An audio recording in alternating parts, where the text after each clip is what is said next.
Do birds suddenly appear every time you are near? Just like me, they long to be close to you. Hey everybody, this is Dr. Willie Jolley. D. Come close. This is D. Welcome. For those who don't know, we are Dr. Willie and D. Taylor-Jolley, and we're the authors of the book Make Love, Make Money, Make It Last, 10 Secrets Shape a Great Marriage. I'm excited about the book, that it is helping people's marriages around the world now. And so we're grateful. For those who are first timers, welcome. And we're glad. We encourage you to go to jolleymarriage.com, jolleymarriage.com. Get a free chapter from the book. The biggest chapter in the book is the communication chapter, because we know that marriages break up for one of three reasons: sex, money, communications. And since communications is a common thread that goes through all of those problems or lack thereof, then we have given that chapter, which is our biggest chapter in the book, we give that away free, because we really do want to encourage, empower, inspire, and help lift marriages and save marriages. So go get it free, and you'll be blessed. And when you get to jolleymarriage.com, you'll see our TED Talk, How to Never Ever Argue Again in Marriage. And we've been married for 38 years, haven't had an argument in 36 years. And I still got the hots for her. Still got the fire for her. I'm still woohoo over the top in love with this woman. Yeah, I am. Even though she is a neat freak. A neat freak. Can we get to the topic this I got to talk about you. Now, I got to talk first about why people are going to say, why is he wearing a High Point University shirt and hat? Well, I'm on it. Hey, Gladys. Oh, Gladys is in L.A. watching. Oh, she's visiting her beautiful daughter, son-in-law, and two grandsons. Welcome to the Pemberton. She said they'd be out there for a week. Nice. Well, welcome. I hope you guys are having great weather. I hope it's beautiful and enjoying all of the L.A. Festivities. Welcome. For those who want to know, though, I am honored that I am an artist of residence at High Point University. What does that mean? Where I am one of the kind of adjunct, they kind of celebrity faculty members who come in once a year to the school, and we spend time with students, speak to the students. Share your expertise. Correct. So others are Steve Wozniak, co-founder of Apple with Steve Jobs, John Maxwell, who is a personal development expert, the guru of personal development and leadership, the co-founder of Netflix,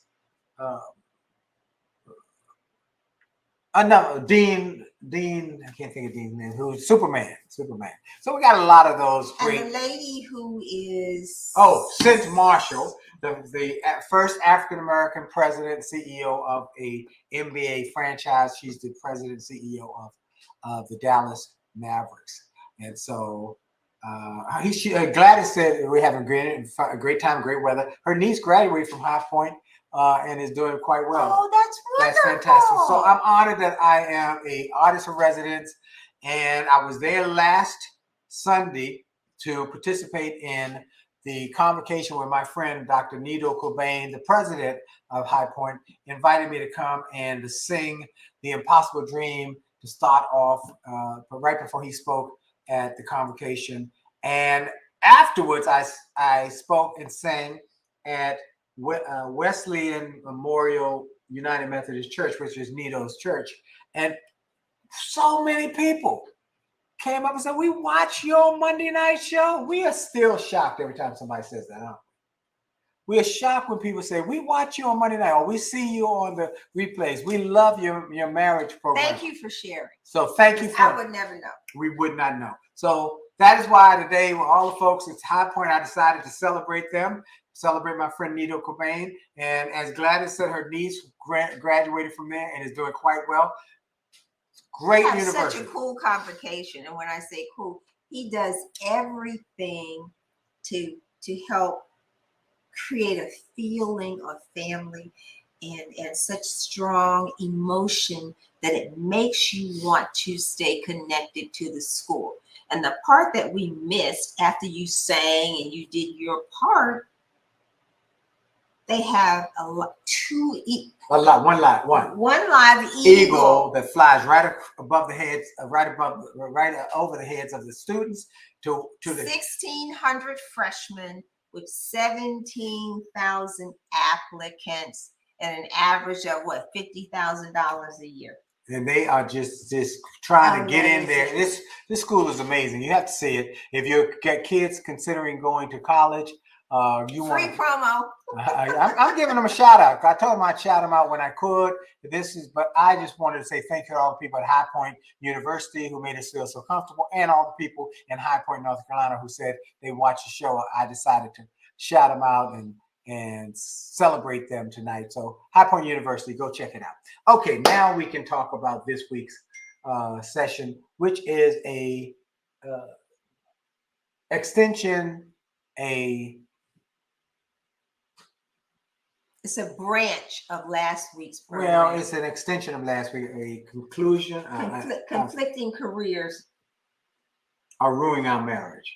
And you had a great line beyond. I don't remember what I said, but anyway. She's so cute. I have a Forbes advisory survey. What does that mean? Let me say, she could not get to her data last week because we had so many people who responded that she couldn't get to the stuff she had prepared. Because she always prepares.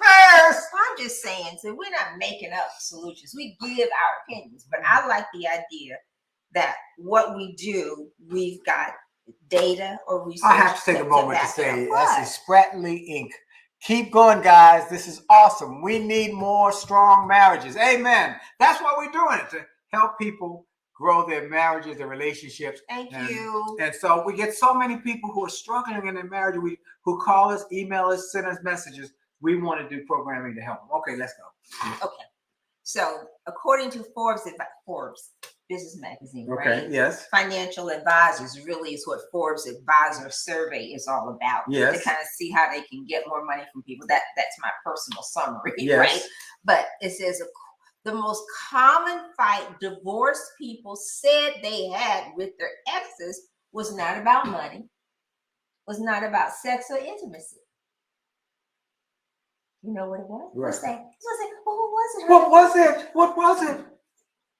About work. I don't believe that. I believe that's. I don't. You think they made it up? I do, because I do. I don't believe it, but it is a problem. I just don't think it's the most common. I think the most common issue. But you know what I think?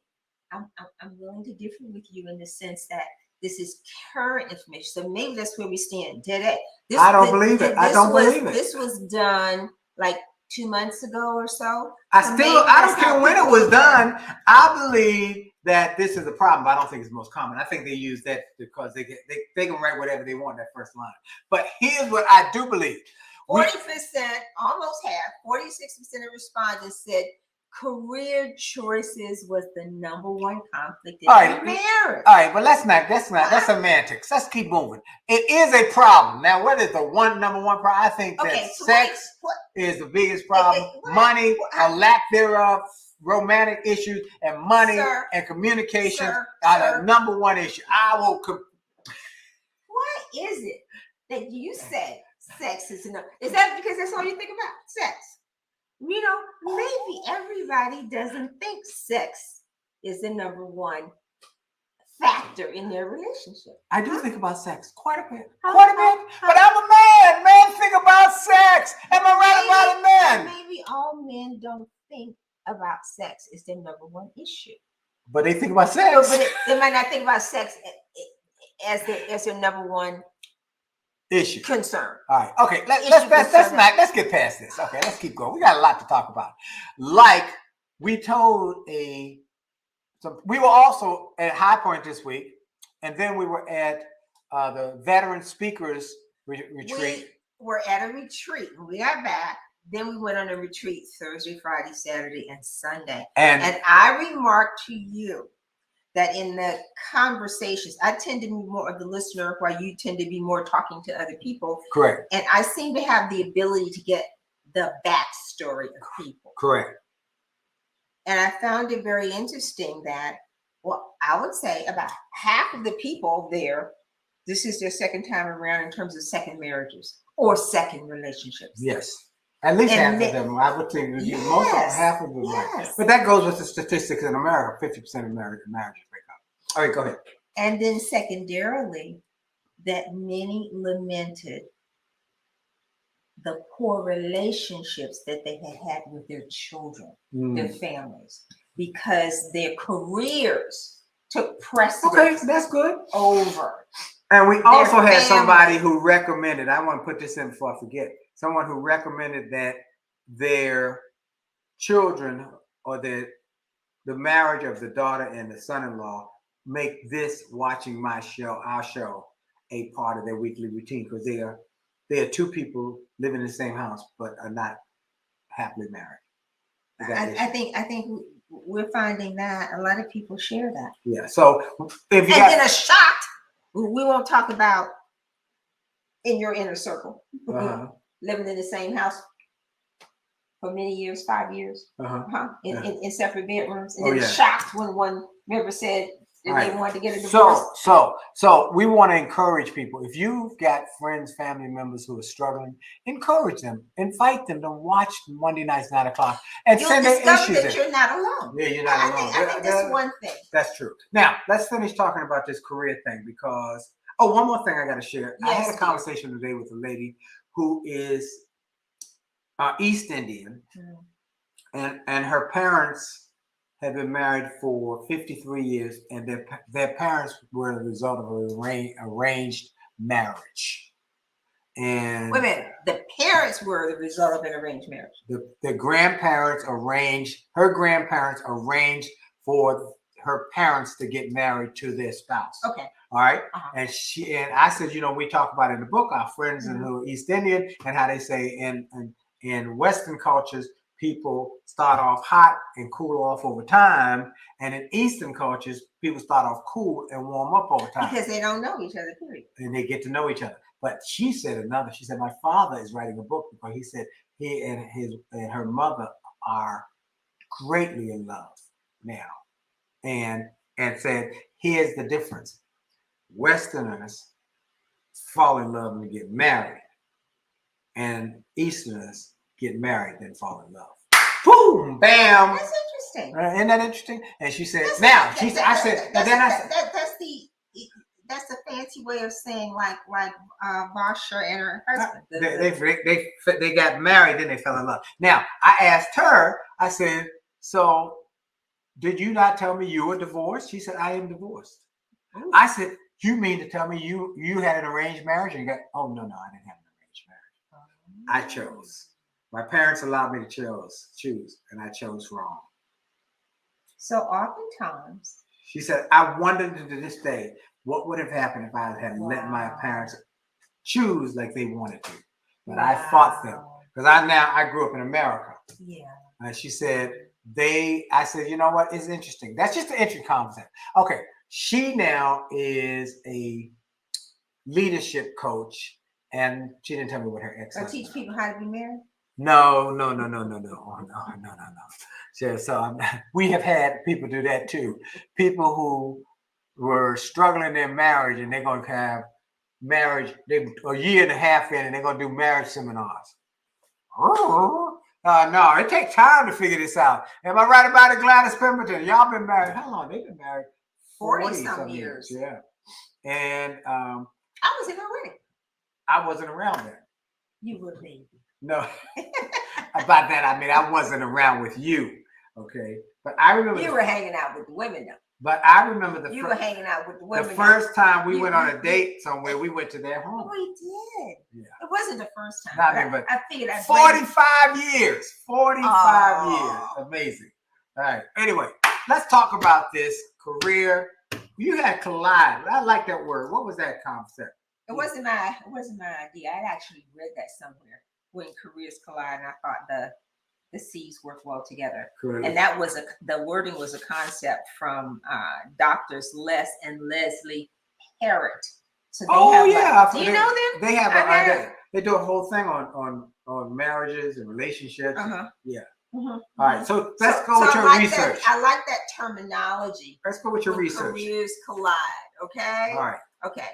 So, interesting statistic is that we work more in America than they do in other countries, which two other countries, which tend to interfere with having the time to develop your relationship. So now, okay, you get married, and then you go back to doing what you were doing with your separate careers, and you start to build your careers, and you don't build your relationship. Like, okay, this data came from the Organization of Economic Cooperation and Development, and that in America, we work 1,811 hours on average a year. Doesn't seem like a lot, does it? That's at least 200 more hours in the Japanese and 470 more hours in the Germans. So we actually have less quality time together to work on our relationships. That's because our careers tend to be more important.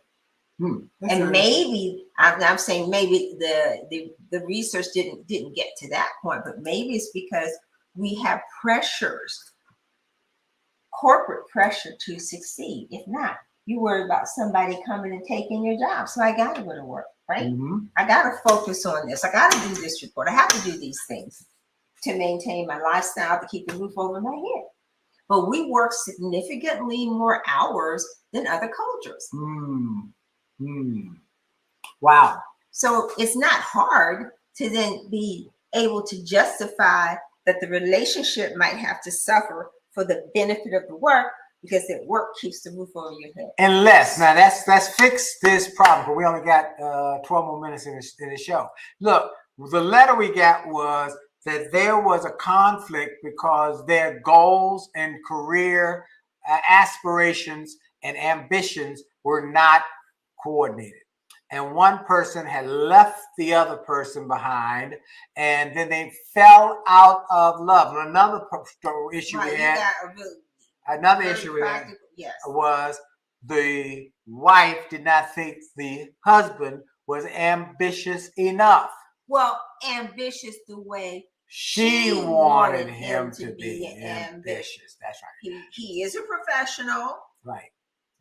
Takes care of the family, or did, but not at the level to which she wanted to be. And she was ambitious and really shooting up the ladder. Wanted more money. We say specifically she wanted more money, but she was ambitious, pushing her career, and he was not coming along with her. And she found it unattractive and said, "What do we do?" And he was no longer sexy. Right. So let me tell you what we have to talk about in this. Here's the secret to success for this, or here's how you handle this, because this is what people want to know.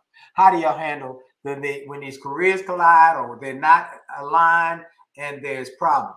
Again, it comes down to communication. And always. What do you say? I don't find you attractive anymore. No. Before that, you're not making enough money. You have to. I don't like being with you anymore. We don't have the same interest anymore. But you're doing this. I'm doing it. Take for example. Okay. When you were a nightclub singer, we had completely different schedules. Yes. Right. But we talked about it. That's what I'm saying. Okay. That's what I'm getting to. We talked about it. We worked it out. We had goals together. We worked hard. Well, let's just talk something practical. So what exactly does that mean? I was early morning. Yes. And I'm later morning. When I was nightclub, I was by the time you got up, I was already had taken William and was already gone to work. Right. Capitol Hill. I was already on Capitol Hill. Right.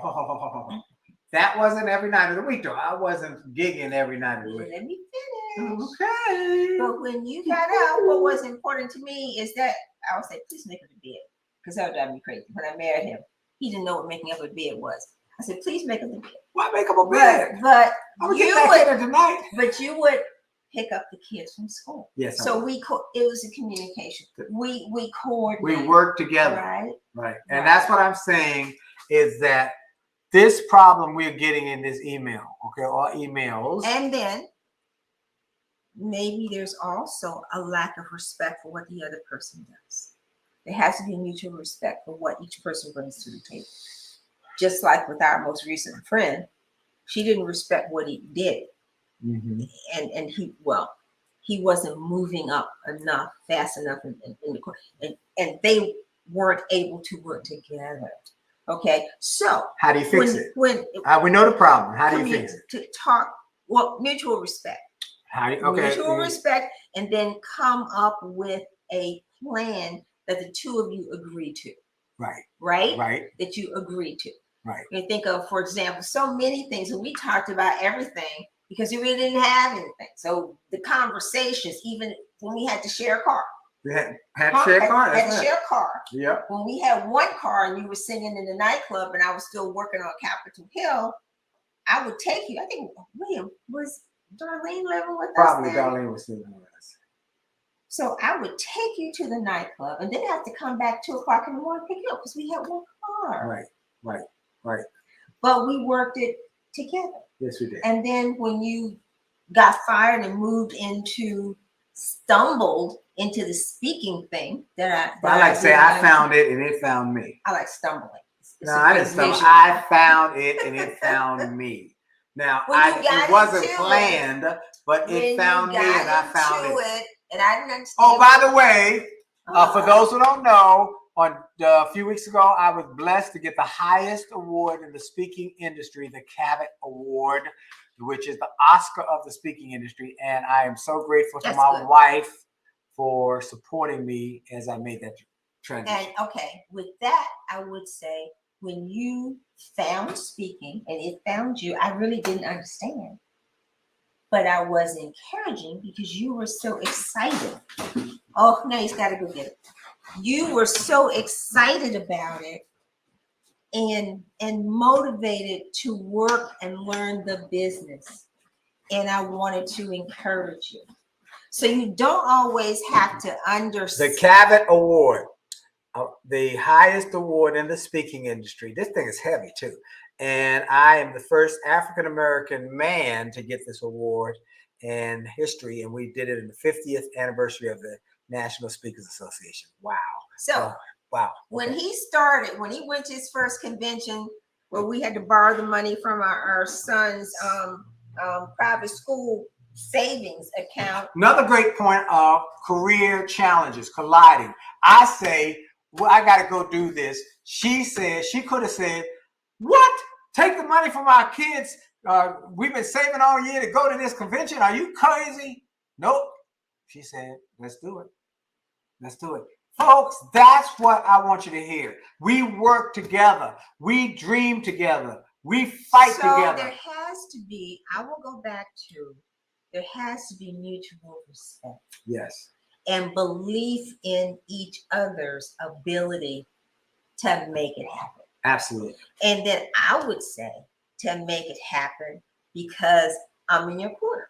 And if I'm in your corner, if your spouse is in your corner, you got to believe the two of us together against the world, we are going to we going in. And there's all kinds of adjustments. What if, I need to go back to school.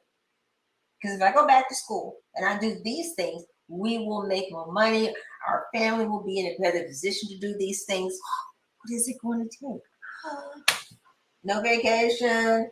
I got to work the extra hours to give you the flexibility to do that, which was the primary issue from the couple last week, because he had done all of the things so that she could go back to school, get a master's and a PhD, then she didn't love him anymore. Yes. Because somewhere along the line, they stopped talking to each other. That's what happened. I'm telling you.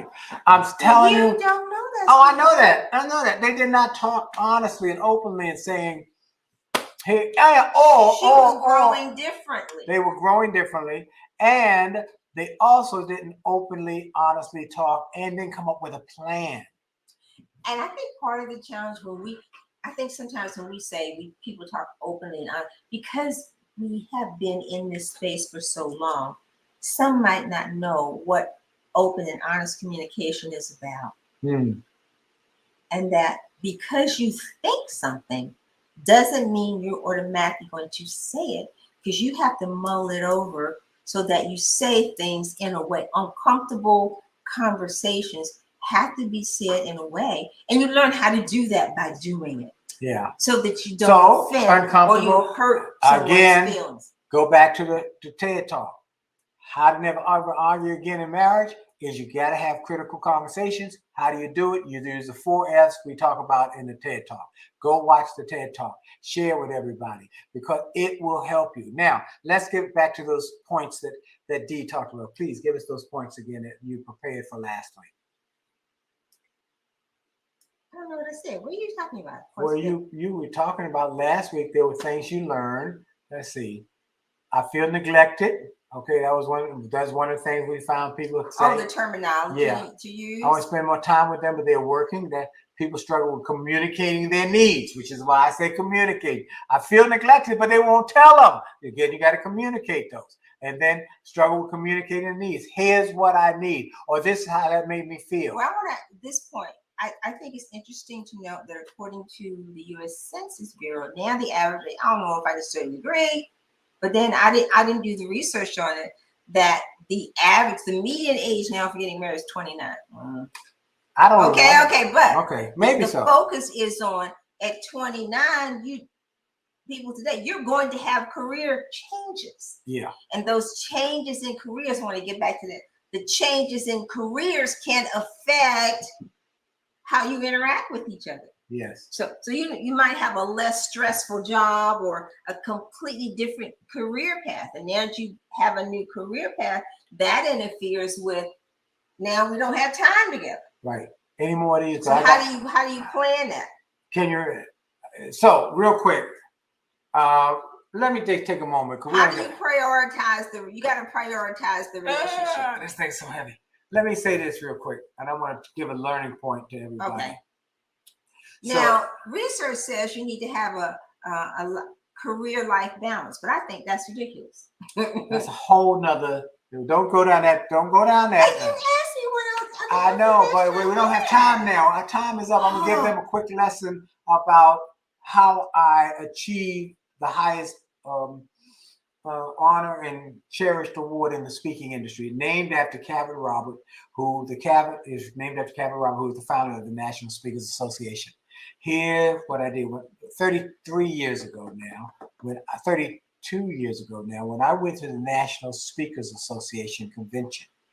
I knew nothing without me. Without her. I could barely afford for me because we had to borrow the money and get a last minute plane ticket. I had to stay in somebody's room and all of that. That he had not met. Right. And he blessed me. But I didn't have no money to do it, but we went. I went because my wife supported me and we took the money. Now, here's what I want to get to.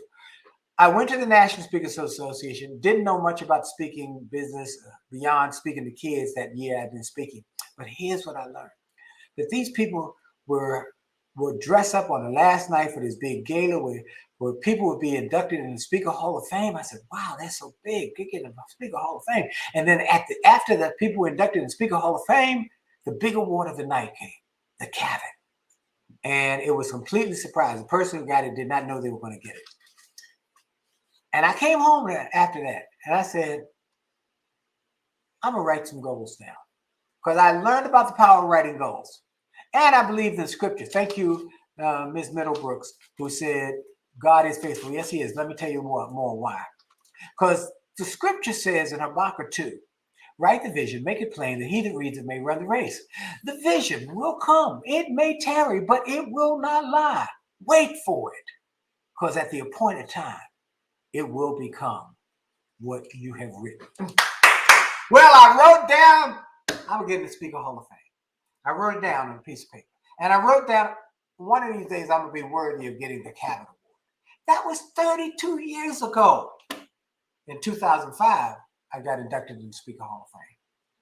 And now, 2023, I'm the recipient of the Cabot Award. Write the vision. Make it plain. That he that reads it may run the race. It may tarry, but it will appear at its appointed time. Have goals, it will not lie. Even in your relationship. You need to have goals. We have goals. Marriage is not a goal. Staying married is not a goal. We made a commitment, a promise. See, goals are something you set. You can change them. You can set them and they can change. You don't hit it, well, you make a new goal. A promise is different. I made a promise that I would love her and honor her, and that we would stay together through sickness and health, rich or poor, till death do us part. I told her when we got married. I said, you can get out of this marriage if you like. There's a way out. Die. You die, you're good to go. Other than that, we in this for the rest of our lives.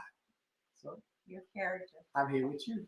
Yes, dear. Folks, our time is up. Hope you enjoyed tonight's show. Mr. Cabot says he's pointing at you. He's pointing at you that you got to stay together. Work hard. Go to our website, jollymarriage.com. Jollymarriage.com. Get the free chapter. Get the TED Talk. Absolutely. Hold hands, hug and kiss off. That's right. And then last but not least, and you have some humor. And then last but not least, if you get the book, get 2 copies. One for you and one for your significant other. And if you really want to bless people, give them 2 copies in the book. Okay? Bless them. Buy 2 copies and just bless people you know who are married. Young married people, medium-aged married people, old married people. We have people, a lady came to us when we were in Baltimore. She said, I've been married 49 years. And I've been miserable 49 years. Woo! Look, there's still hope. Okay? Thank you, Gladys. Thank you. I appreciate your congratulations and all the others. Look, folks, thank y'all. My biggest award is getting her to say yes. This one. That way. And he always knows the right thing to say. Getting her to say yes. Let me tell you what I told my son. Very loving and kind and saying things to each other. I told people that I told her. Encourage your mate and let them know you love them. I kept looking for someone I could live with till I found someone I could not live without. Come on, somebody. Woo! That's what I meant. When I found her, I love her. All right, folks. The way with the words. I got my way with her. We got to go. Dr. Jolley and D. Taylor-Jolley. Marriage book, jollymarriage.com. Go get the 2 copies of the book. Do it now. Go tonight and get 2 copies. We want to sign them and send them to you.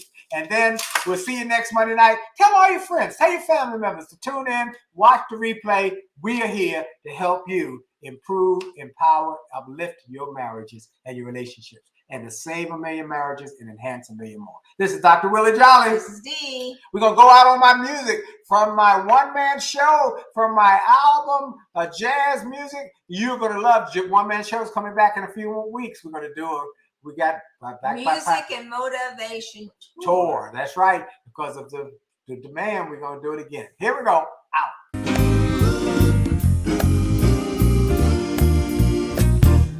Why do birds suddenly appear every time you are near?